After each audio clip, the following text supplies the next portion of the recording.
In Paris in 1931, Hugo Cabret, a 12-year-old kid, lives with his bereft dad, a sword and committed ace clockmaker. Hugo's dad is scorched alive in a gallery fire, and Hugo is removed by his uncle Claude, a heavy drinker watchmaker who is liable for keeping up with the clocks in the Gare Montparnasse, a Paris rail line station.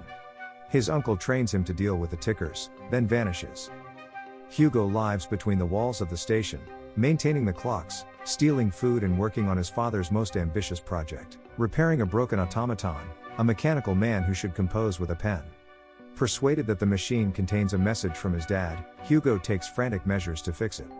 Hugo takes mechanical parts in the station to fix the robot, however he is gotten by a businessperson named Georges Méliès, who makes, sells, and fixes toys. Méliès lays out a snare with a toy mouse and gets Hugo, then takes Hugo's scratch pad, which holds his notes and drawings for fixing the machine.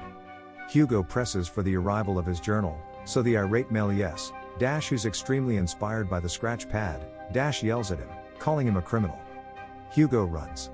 The train monitor, who is an incapacitated gendarme, and his dog Canine pursue Hugo, pushing clients out of their way. To recuperate the journal, Hugo follows Méliès to his home and meets George's goddaughter Isabelle, a young lady near his age. She persuades him to return home and vows to help. The following day, Méliès gives a few cinders to Hugo, alluding to them as the scratch pad's remaining parts, yet Isabelle illuminates him that the journal was not consumed. At long last Méliès concurs that Hugo might acquire the notepad back by working for him until he pays for everything he took from the shop.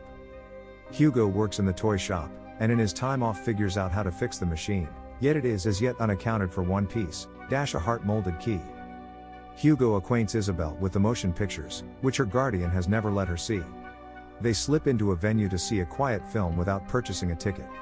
She thusly acquaints Hugo with a bookshop whose proprietor at first questions Hugo. From the get-go, Hugo isn't trusting of Isabelle and attempts to leave her, however Isabelle ends up having the way into the machine. At the point when they utilize the way to enact the robot, it delivers a drawing of a film scene. Hugo recalls that it is the film his dad generally said was the very first film he saw, Journey to the Moon. They find that the drawing made by the robot is endorsed with the name of Isabelle's guardian and bring it to her back home for a clarification. In the Méliès home, Hugo shows George's better half, Jean, the drawing made by the machine, yet she won't let them know anything and makes them conceal in a room when Georges gets back home. While stowing away, Isabelle and Hugo track down a mysterious bureau and coincidentally discharge pictures and story sheets of George's manifestations similarly as Georges and Jean go into the room. Georges feels discouraged and deceived. In any case, Hugo becomes friends with the bookshop proprietor and he assists Hugo and Isabelle with looking for a book on the historical backdrop of film. They are astonished that the writer, René Tabard, composes that Georges Méliès kicked the bucket in the incomparable conflict. At the point when they attempt to comprehend the justification behind this mistake, Monsieur Tabard himself shows up and the kids let him know that Méliès is alive. Tabard uncovers himself as an enthusiast of Méliès movies who actually claims a duplicate of Journey to the Moon. Hugo, Isabelle and Tabard go to George's home, and at first Jean doesn't invite them, advising them to go before her significant other wakes. In any case, Jean acknowledges their proposal to show Journey to the Moon when it is uncovered that she was one of the entertainers in George's movies. While they are watching the film, Georges shows up and makes sense of how he came to make motion pictures, develop the enhancements, and how he lost confidence in films when the Second Great War started.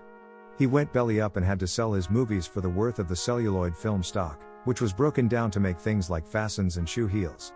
To get by, he opened the toy shop. He accepts the machine he made was lost in the gallery fire, and that all in all nothing remains of his labor of love.